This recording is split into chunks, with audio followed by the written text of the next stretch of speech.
Mantan Kadif Propam Polri Ferdy Sambo dituntut pidana penjara seumur hidup dalam sidang kasus pembunuhan berencana terhadap Nofriansah Yosua Huta Barat.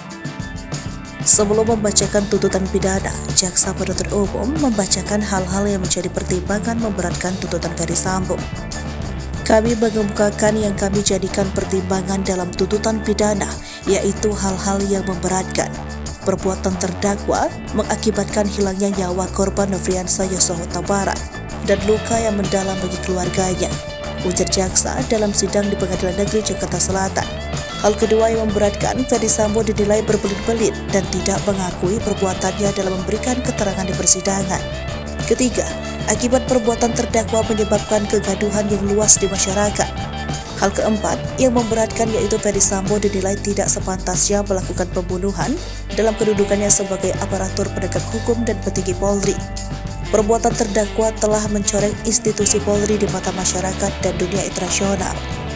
Terakhir, Sambo dinilai telah menyebabkan banyak anggota Polri lainnya turut terlibat dalam kasus tersebut.